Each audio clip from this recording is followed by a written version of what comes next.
is Chris McLoughlin, and this is Breakdown. I'm going to bring up to the stage 3 poets during my performance, and these 3 poets have shaped me as a person and have... can't cry already. And shaped my poetry, and it's a privilege to share the stage with them. So that's how it's kind of going to go. Cool. Start. So about 4 years ago, my mother died, and the thing that people don't tell you about grief is all like the nitty-gritty bits, like the admin and the things that you can't concentrate on grief because they're all at you, sort of thing. And as a result, we lived in a house that we didn't like, in a town that we hated, with no prospects for young people or any people at all, and it was horrible. But we felt trapped. At the time, I just remember thinking, why did we come to this place? A detached house in nowhere town, but it's pound a pint down the Crown on Tuesdays. Inebriated screams, a place where dreams are sawdust, mopping up spilt beers and estranged tears. We stumble past each other amongst 9 to 5s and happy hour social lives. I catch the scent of your hair and wonder, when did we get to this place? Paper-thin smiles drawn on torn-up faces. I still feel your fingertips trace their path upon my lips. The palm of my hand in the small of your back. August afternoons laid on yellowing grass, listening to Jamie T on mobile phones, painting henna on each other. But the ink faded in the autumn. How do we leave this place? There has to be more than pre-packaged meals and half-price deals on things we don't need but will gladly bleed our time and self-belief to own. This isn't home. This is a crushed plastic bottle in the nettles by the railway tracks. We watch the 3:48 train to anywhere approach, but we're not sure which platform to wait on.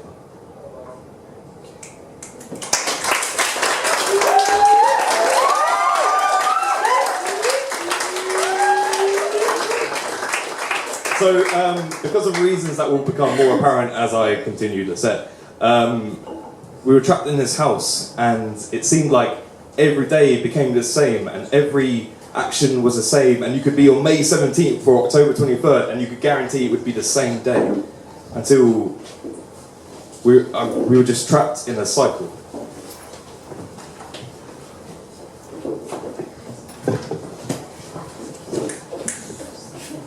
You may find yourself in another part of the world, or you may find yourself in Dunstable, in a beautiful pub with a beautiful friend. And you may ask yourself, well, how did I get here? Sometimes I find myself walking down the street, and sometimes I find myself catch sight of my reflection, and she whispers to me, "You are 50. Sometimes I find myself browsing through the rails, and sometimes I find myself reaching for a dress, and she mouths at me, "If you wore it first time round, you can't wear it now." And I ask myself, well, how did I get here? I've travelled down a road to nowhere, where worn-out bands play disused bars and wail like sirens warning us too late. Sometimes I think I'm doing a cover of my own life. Same clothes, Same songs, same sad refrain. I can still hear London calling. Only this time, we're not all welcome to the House of Fun. There's little kids with empty bellies queuing on our streets asking, what have I done to deserve this? We always said we'd rip it up and start again. Instead, we've gone and thrown it all away. My mind is like a plastic bag full of the stuff they make us buy. Same as it ever was. But now they call it vintage.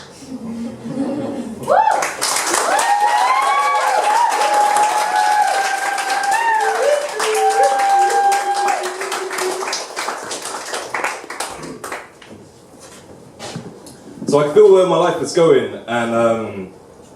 and well, basically I would spend all day watching TV, and then I got a crappy job, and then I worked a crappy job, and that was my entire life. Hey. Can we hear an A from anyone who's felt that before? Hey. Fucking sucks. Until eventually I stopped seeing myself as a person. I felt I was a character. I was a character that someone else had written, and I was just following the actions that they had said I had to do. And this character, I knew he didn't have long left, and I knew where he was going, and it didn't seem long until he'd get there. And this character, he was born in a carnival ward, paraded past surgical masks, vocal cords raw.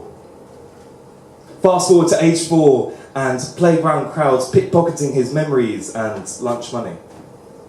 But he smears on a smile and slips into class clown shoes too large to avoid bullies' toes, a bloody nose gifted daily.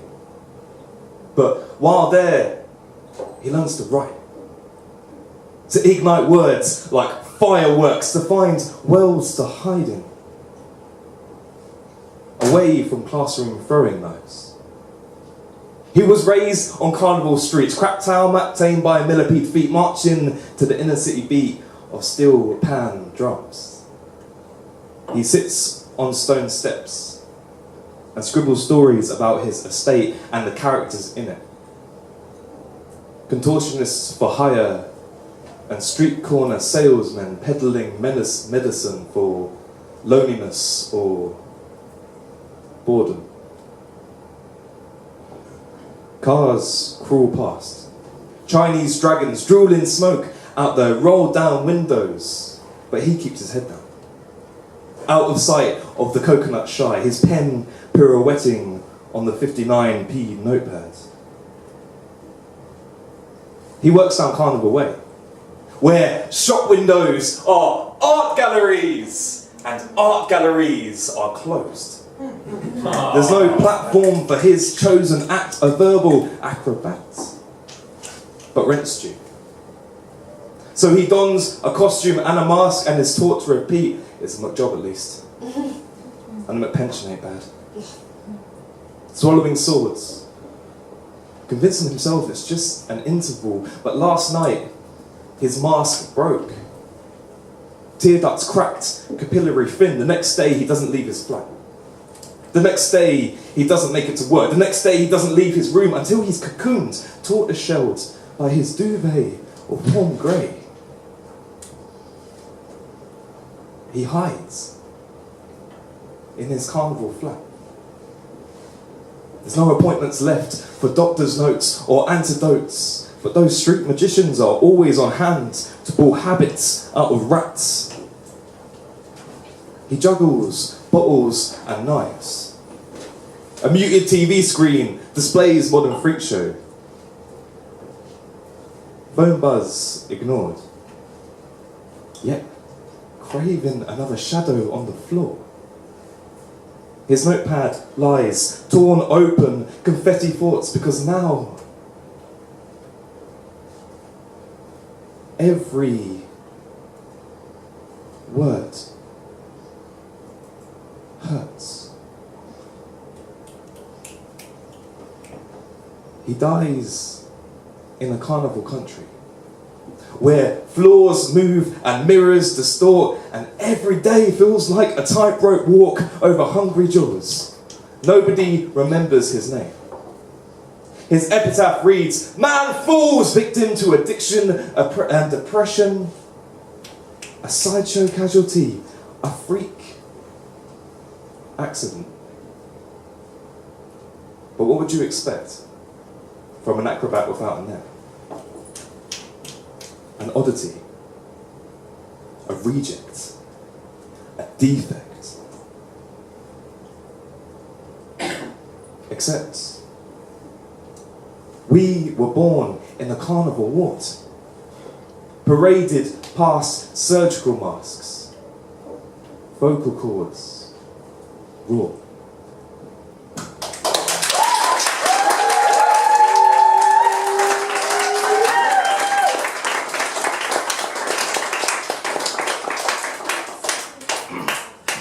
So, we're still not in the happy bit.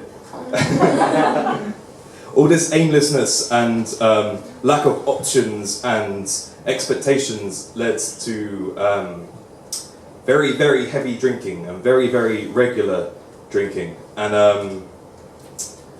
at the time, I was very isolated, and I believe that people can become addicted to isolation, and the more lonely they become, the more they push people away.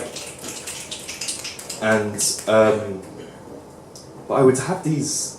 The easiest way to say it is I would have these voices that would say, "You should be more, and you should do more, and what are you doing?" And just constantly like doubting. And I would call them the ghosts. And I would wake up every morning and stay in bed for 4 hours with my eyes closed, just thinking, they're here again.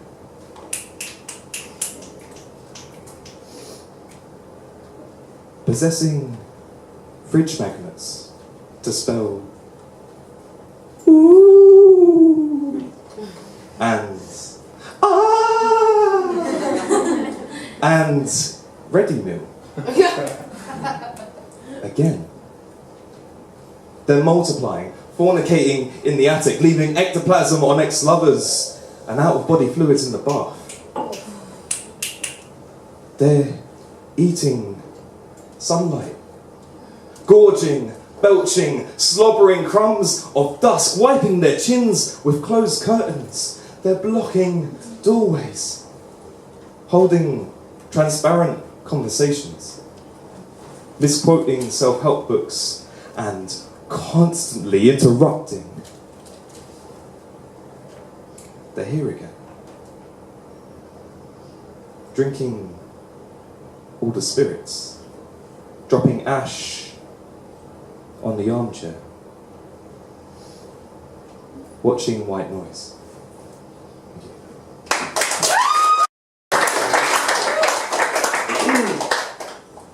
And then something happened. Something good, don't worry.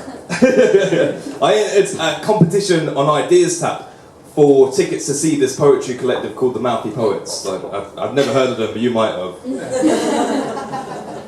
They were doing a show, and you could win tickets if you wrote a haiku. And my haiku was, "I swallow the world. The pieces that stick in my throat fall onto paper." And that haiku was good enough for me to get to see the show, so that's pretty cool. Oh, yeah. And when I got there, I couldn't believe how honest these people were being. It honestly blew me away. I was sat on the back row because the Ideas Tap tickets weren't great, but they were free. All cost a haiku. So I sat in the auditorium, and but they'd actually learned how to talk about it, and I was in bits, just crying away in the back row, and people clicking, people going mad, and I was like, this isn't a show, this is a conversation, and everyone in the auditorium is feeling what someone's feeling, and people are made to feel less alone. And then, about 4 or 5 poets in, this poet walks onto stage, and she says the most beautiful and important line of poetry I've ever heard.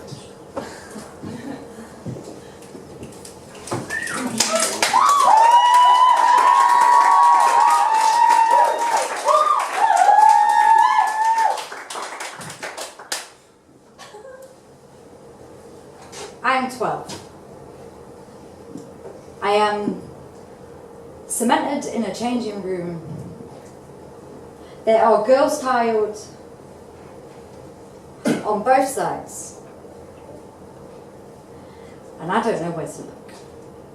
I'm taking first spot behind the showers. Don't look, don't look. I climb up. Makeup dolls and curiosity making me want to stare, but I divert my eyes to the floor and try to avoid their glares. Pop away your tongue. I'm not a lollipop. And this is not a sweet show. She spent 10 minutes studying her timetable this morning. PE. The two letters alphabetically spaghettied around the blue and white stripes of her school planner. Her heart, overcooked soup in her chest that hasn't heard from puberty. Unlike these other girls around her, she is yet to develop breasts. So I take a peek. More out of jealousy. What you looking at, Lesbo? She's looking at me. She's dirty. Reverse. I took the peek back inside my head and walk at the floor again. If I look up, they're just going to call me a lesbian. She's an odd sock. Stale. Permeated by the words she imagines they say, which wouldn't be so unfounded. I mean, she's pounded urges so they don't surge through the edges of her skin. Moulded thoughts to keep within the parameters of a world she doesn't understand, catting her back against tiles. I camouflage myself into the background. Towel tiles around my body, pasting myself into hiding spaces where no hiding spaces are found. She displaces the feelings tumble drying in her stomach and irons them onto others. She's stained, like the tiles on the walls around her, mosaic in her design to look more like theirs as they change. They should be put with the boys so they can't look at us. They're more like them anyway. She's not been sewn together quite right. A knitted jumper with one sleeve longer than the other, still stitching threads onto the right places, and the door that separates the boys from the girls is open for me to gun so towards and through, because their bodies match mine more than the girls do. It's not right that we have to hide so they can't see us. They're always looking.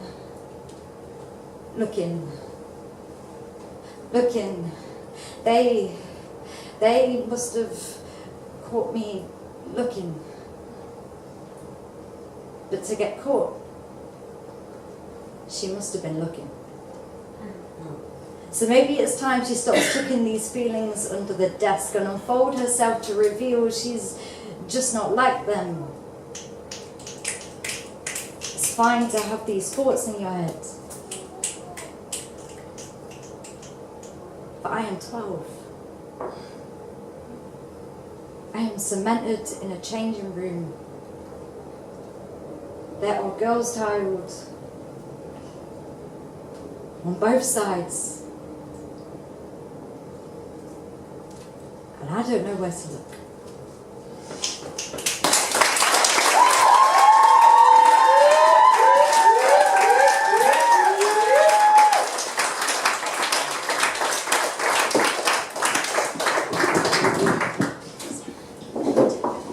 Right?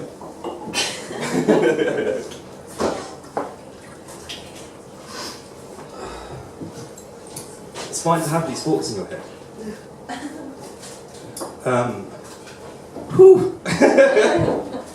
I heard that line and suddenly something inside me just snapped, and I realised I was living someone else's life. I was living a life that people were writing for me, and I've had enough. And I knew that I wanted to do this thing. I wanted to be honest with people. I wanted to talk about problems. So I went home and wrote a poem. But people back from where I'm from, particularly men, as many places, do not talk about problems. That is not a thing. And I remember thinking, I want to be more. I want to help people. But down our way, we fold baccy into skins and smoke ourselves sick. Just eat feasts on Friday and eat ourselves sick. Saturday shots and bombs in bellies and swig ourselves sick. And on Sunday we wonder why we feel so incomplete, like we were meant for more, like some extraordinary feat like smashing through concrete or a parliamentary seat or a particularly successful retweet of Ricky Gervais. I mean, today doesn't feel like that day, but that doesn't matter.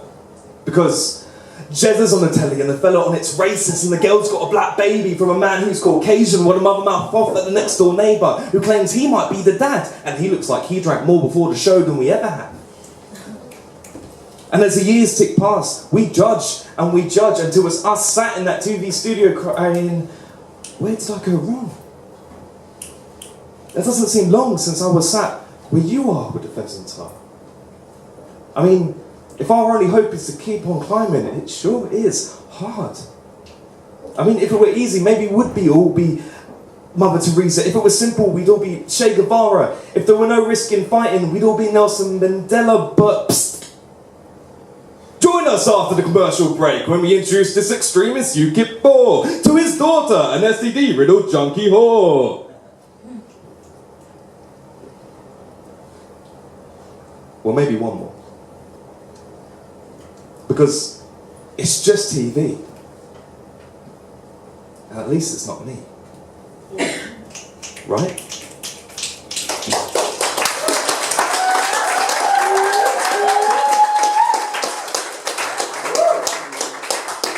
So this is life in Nowhere Town. This is everything we had. We had crap TV. We had people telling us how shit we were in real life, on the TV. Because those people on Jeremy Kyle, they were just like me and they were just like my friends. And we had nothing but negativity, but I'd seen people be more. I'd seen people be vulnerable. I'd seen people say things that made them look bad, but by doing so, people could like connect to it and feel less alone. And I'd seen people try and help people.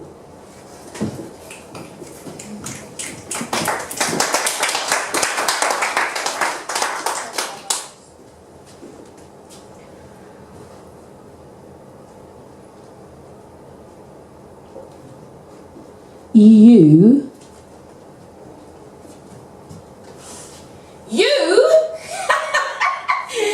threw up on my skirt. Yeah? You told your mum they were my cigarettes. You told me your boyfriend Tarek, he's a pussy. But you took me and my brothers in for months through the divorce. And you came to Norwich, Edinburgh, every single one of my performances, and you furnished hot Hennessy and lemon. You rang me to claim nothing when the world had aborted me, but right now, you're being sick on my skirt.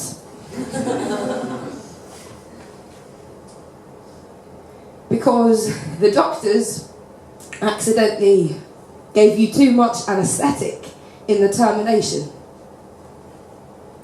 So I gagged my jumper around your thighs before you can understand the blood. Tell you it's cold, man. Don't tell you I know the baby is my pussy of a boyfriend's. Syringe-like voices screaming I should swing for you. And I still don't know if I will, so for now. I cradle your head and your hair back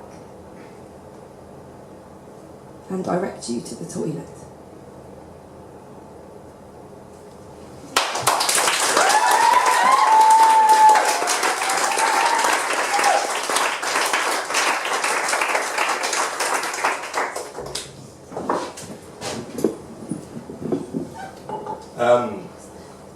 These people were being honest, and I didn't know you could do that. I didn't know you could tell people that it's okay not to be okay. I didn't know that you could make people feel less alone. And that's exactly what I wanted to do. I wanted to tell everyone I ever met that it's not your fault. It's not your fault. Your parents built you with bricks and mortar, forgetting to add a fireplace, and now you struggle to keep warm. It's not your fault that Jenna Donahue called you a bitch in year 4, and now you can't walk through town without feeling your eardrums itch.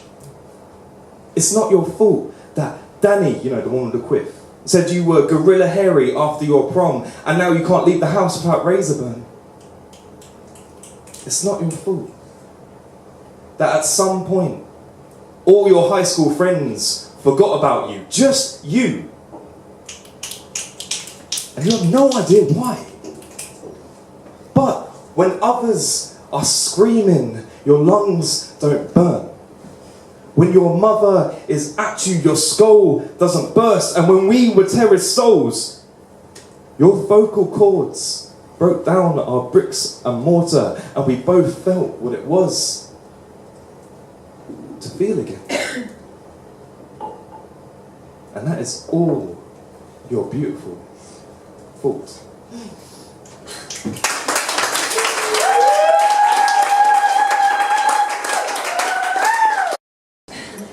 Next one's long. 2 weeks. And that's what I knew. That's what I knew what I wanted to. I wanted to take the thing inside me that was really ugly, and I wanted to mould it into something else. And I wanted to give it to someone else, and they could go, "Oh, cool. Oh, mine doesn't look that weird anymore." And then we would all feel less alone because of it. And about 18 months after I joined Mouthy Poets, I was invited to a workshop with Joelle Taylor through Right Minds, which Hayley works. Sorry, mate. And it gave me the safe space to write this next poem. This next poem isn't in the chapbook, but I wanted to include it to show where I hope to go with my poetry, and how I hope that I hope these words, if anything's affected you, help you feel less alone. And this poem, it's called Little Bird.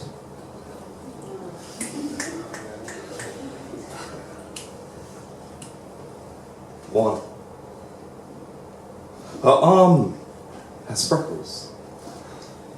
They are the same freckles I have, forested by the same shade of arm hair, the ground the same pale moonlight as my flesh.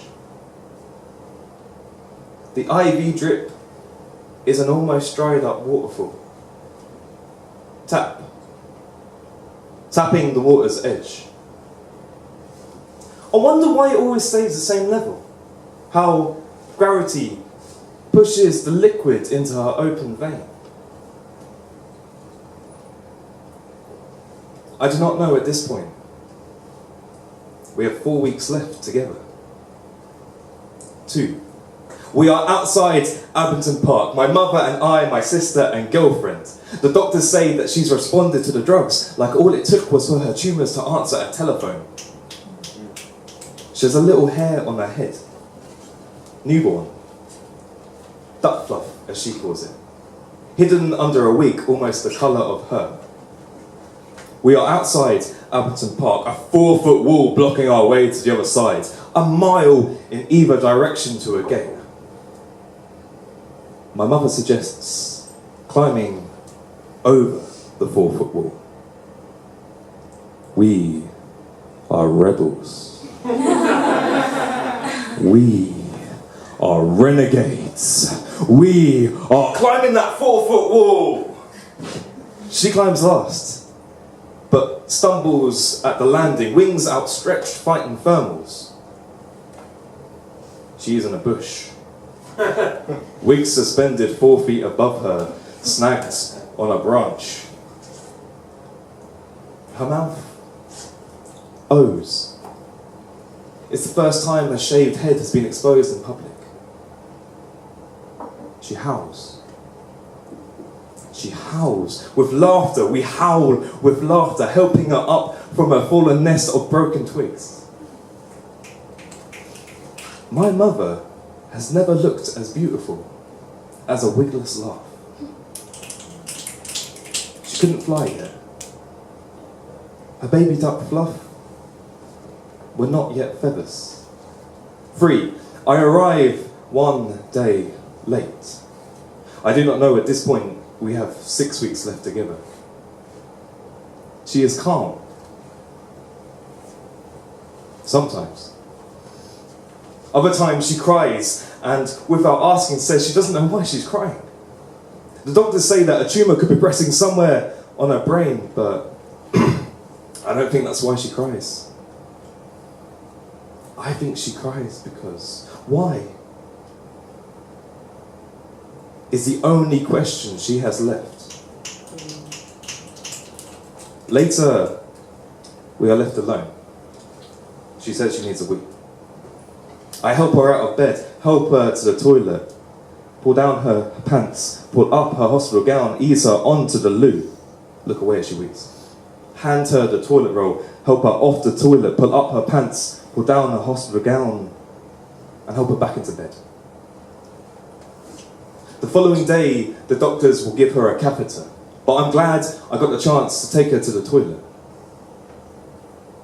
I can't think of a bigger way to say I love her. Or my aunt and uncle help. She sorts out the bills, putting them in my name. He pays for the funeral and the bar tab. At the wake, I don't like them. I don't like the way she asked Sarah if she's heard of turning off the washing machine to save power or bleaching the toilet. Sarah, who is 21 and cleaning, cooking, consoling for 2 grief-stricken children in adults' bodies. I do not like the way that he won't hug me. When all I need is the touch of a kind man to show me there can still be kind men.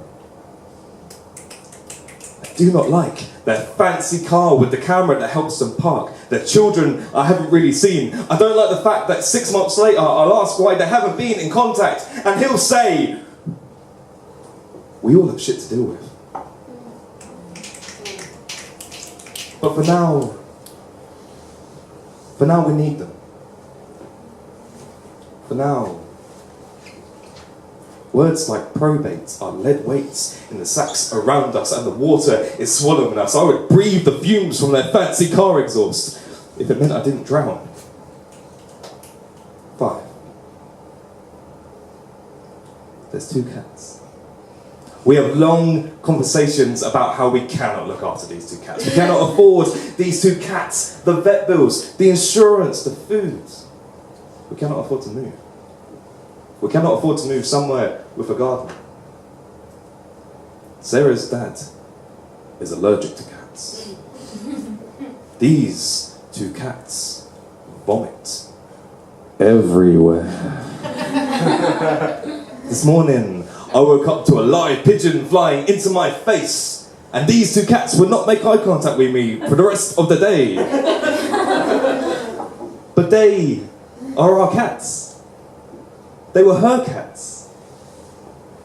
They are my cats. I will not say goodbye to them. 6, I am becoming angry. I am always angry. I am breathing angry. I am tasting angry. I am kissing angry. I am holding angry. My hands have become 2 strangers that I can no longer trust. 7. On the way home from the hospice, me, Sarah and Kate talk about the fact Mum always wanted to go on a cruise. And now I won't be able to. But we spend the rest of the night making palm trees from toilet roll cylinders and waves from tissue paper. And it feels wonderful to be doing something. The next day, we book a taxi to carry in all the holiday props we've made. But when we get there, something is different. My mother barely opens her eyes, and when she does, she is so scared and so alone. I become angry. Angry that she cannot go on the holiday we've made her. Angry that we are a day late. Angry that I am angry. At the end of the day, we book a taxi to carry home all the holiday props we've made. My mother never goes on a cruise. a kind man. I do not know what a kind man is. I've never felt one. Felt the forearms around my chest, the wholeness of a bigger body holding me, the bristle of stubble against cheek, tenderness without the label. Gay. 8. I do not know we have 5 minutes left together, but I know it's soon. She hasn't opened her eyes for 3 days. The nurse says that her hearing is the last thing to go, so when we are alone, I sing the same song to her, again and again. Little bird, fly through my window. Little bird, fly through my window. Little bird, fly through my.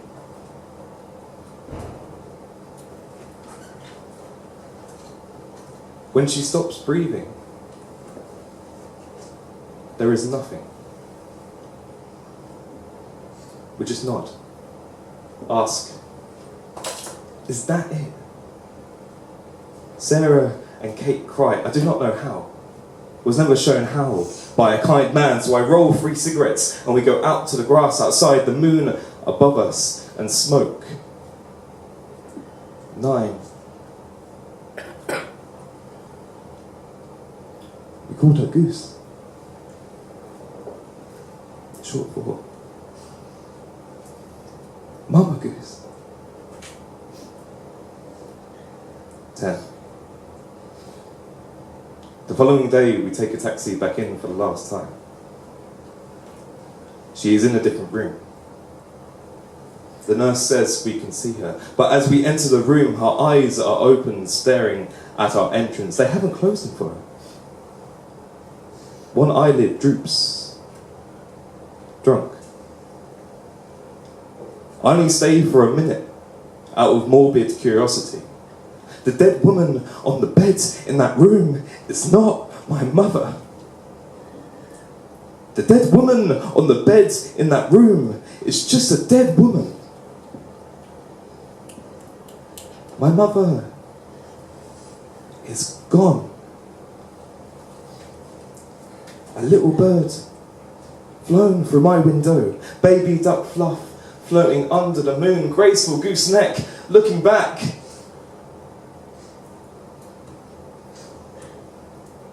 Gone. 11. Her arm had freckles. They were the same freckles I have, forested by the same shade of arm hair, the grounds, the same pale moonlight as my flesh. But if you dot to dot my freckles, a goose takes flight.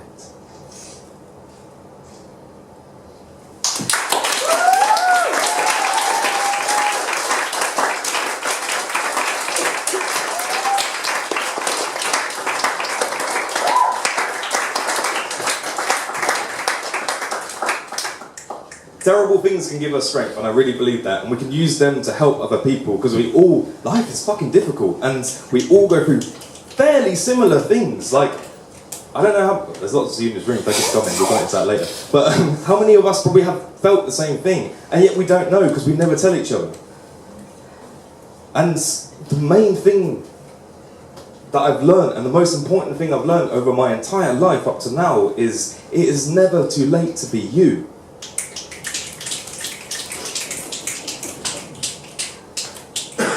And I know that for a fact. 100%. It's true. Because on the first day of secondary school,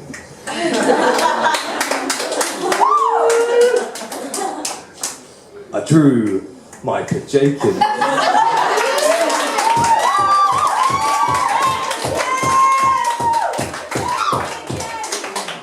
Well, a Jakin is a small plane with big googly eyes and short legs and odd hands. I never could draw hands. There is a bajakin inside each of us, and they can be different shapes, sizes, colours. Mine was blue because blue is my favourite colour. He was there, buried beneath my ribcage. When I showed my teacher my bajakin, she said it was wrong. That the homework had been on real mythical creatures. I wanted to ask, what's a real mythical creature? But instead, I just said, he is real. To me. When I got caught throwing mud through the library window, my bajakin said, it's okay to make mistakes. When Sean Seeney put gum in my hair, my bajakin didn't laugh. When I failed my physics A-level, my bajakin told me, well, gravity's only a theory anyway. But a flame needs fuel. After 18 years of multiple choices, never really having any real choices, scolded for making up my own answers, I thought my flame was gone. Doused by don't, can't, not like that. But I was wrong. He was still there, buried beneath my ribcage with big googly eyes and short legs and odd hands. I still can't draw hands. And it found them. Other flames drawn together, red, blue, gold, green, lost, low, nearly out. But when one would flicker, threatening to fall cold, another would share its warmth. You see, that is the thing with bajakins. They don't really die. It only takes one touch from another's flame, and yours is given life again. Thank you.